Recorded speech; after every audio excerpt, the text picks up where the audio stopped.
Carbono e vida. Você já deve ter ouvido falar que nós somos feitos daquilo que comemos.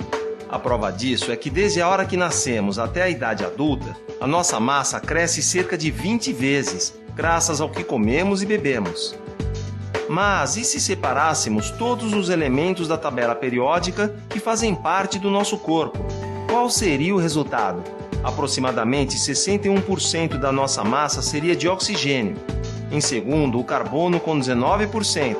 Depois o hidrogênio, o nitrogênio, o cálcio, entre outros elementos. Mas é do carbono que vamos falar. Ele é um dos elementos mais importantes para a estrutura dos seres vivos. Os átomos de carbono que compõem o seu corpo fizeram uma fantástica viagem até estarem assistindo essa animação agora. Para saber de onde vieram e para onde vão, vamos tirar os pés do chão e subir até o espaço sideral. O carbono na atmosfera. Vista do espaço, a Terra apresenta uma fina camada de gases que a protege, a atmosfera.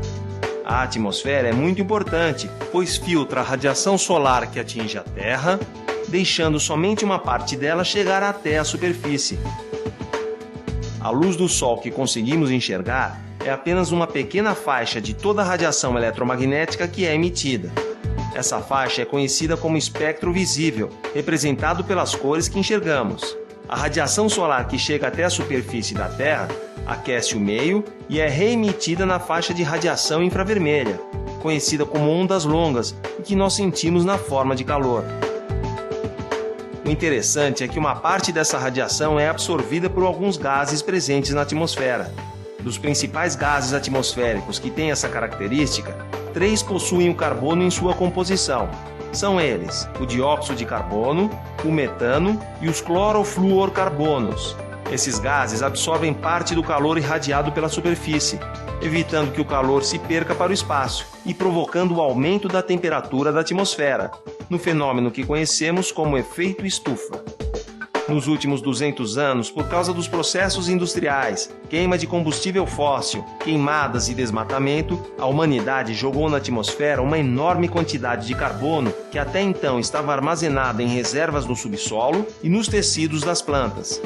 Esse carbono, na forma de gases estufa, tem contribuído para o aquecimento global e consequentes alterações no clima da Terra, com grandes impactos para os ecossistemas e o próprio homem. Uma das grandes questões que tem intrigado a comunidade técnica e científica internacional é como resgatar os gases estufa que estão em excesso na atmosfera e garantir o reestabelecimento do equilíbrio climático da Terra. O carbono, a fotossíntese e a vida na Terra.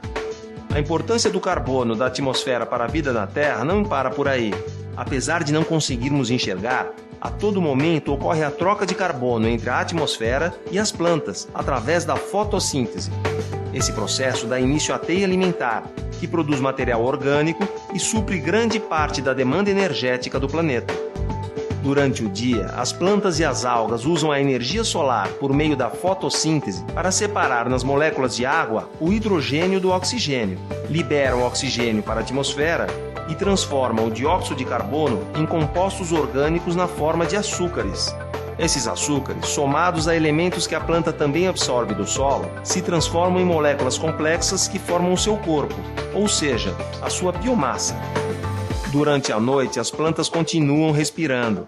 A respiração das plantas é um processo de quebra de moléculas de glicose para a liberação de energia que nelas se encontra armazenada. Nesse processo, as plantas liberam gás carbônico para a atmosfera. Por utilizar diretamente a energia solar e elementos químicos básicos para realizar seus processos biológicos, plantas e algas estão na base da teia alimentar e são denominados produtores. Animais que se alimentam exclusivamente de plantas e algas são denominados consumidores primários. Já os consumidores secundários se alimentam dos consumidores primários e, em alguns casos, também dos produtores. Para completar a teia alimentar, temos ainda os consumidores terciários e os decompositores. Como podemos ver, não retiramos o carbono diretamente da atmosfera, mas da biomassa das plantas e dos animais que ingerimos. Por isso, o carbono que faz parte do nosso corpo um dia já esteve livre na atmosfera e, em algum momento, foi capturado pelas plantas que nos serviram de alimento. Esse mesmo carbono já pode ter passado por outros seres vivos, nos inúmeros ciclos que se sucederam desde que existe a vida na Terra. O estudo do ciclo do carbono na fotossíntese. A compreensão do ciclo do carbono na fotossíntese deve-se a um grupo de pesquisadores na Universidade da Califórnia, liderados por Melvin Calvin. O grupo de Calvin conseguiu entender as características do primeiro composto de carbono estável que ocorre na fotossíntese. Transferência do carbono da atmosfera para as plantas. Toda vez que uma planta cresce, ela retira carbono da atmosfera. Mas como podemos medir a quantidade de carbono transferido da atmosfera para as plantas? Uma forma é determinando o quanto a planta utilizou para a respiração e o quanto foi armazenado de matéria orgânica para compor a sua biomassa. Se medirmos a biomassa da planta, teremos uma forma simples de calcular o estoque de carbono que ela acumulou durante um determinado tempo através das trocas de gás carbônico com a atmosfera. O crescimento de um ecossistema, acumulando biomassa ao longo de sua evolução, determina quantidades diferentes nas trocas de carbono entre a atmosfera e o ecossistema. Quando uma floresta começa a se estabelecer, a taxa de acúmulo de biomassa é maior. À medida que o tempo passa, a diferença entre entradas e saídas de carbono entre o ecossistema e a atmosfera vai diminuindo. O aumento na transferência do carbono da atmosfera para as plantas tem se apresentado como uma forma viável de resgatar o dióxido de carbono e, com isso, contribuir com o restabelecimento do equilíbrio climático da Terra. Também conhecido como sequestro de carbono, a transferência do carbono que o ser humano vem lançando para a atmosfera pode se dar principalmente pela preservação ambiental e pelo reflorestamento de áreas desmatadas. Pegada de carbono. A pegada de carbono é uma forma de medirmos a quantidade de carbono que geramos diariamente através de nossas atividades individuais. Devemos considerar que o nosso vínculo com o carbono está relacionado a várias atividades e lugares da nossa vida. Analisando todas as nossas atividades, podemos estimar, através de cálculos matemáticos, a quantidade de carbono que emitimos diariamente para a atmosfera. Com esse resultado, fica fácil saber quantas árvores cada um de nós deveria plantar periodicamente para compensar as emissões individuais de carbono e outros gases de efeito estufa. Calcular a sua pegada de carbono é um bom começo.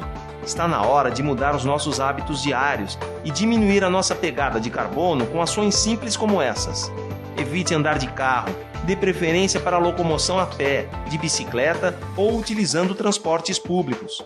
Em casa, utilize as lâmpadas econômicas, dê preferência para projetos que valorizem a ventilação natural e utilize aquecedores de água solares. Participe e promova ações que favoreçam a proteção ambiental do seu bairro, cidade, estado, país e de todo o planeta.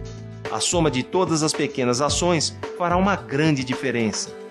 Conclusão: vimos que a produção de gases de estufa por causa das atividades humanas tem causado desequilíbrios ambientais.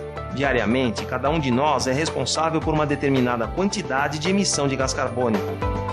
É possível estimar a nossa pegada de carbono e tomar medidas compensatórias, como o plantio de árvores que, através da fotossíntese, irão retirar da atmosfera essa mesma quantidade de carbono que geramos. Mas também podemos mudar os nossos hábitos diários e diminuir a nossa pegada de carbono, contribuindo assim para um futuro melhor.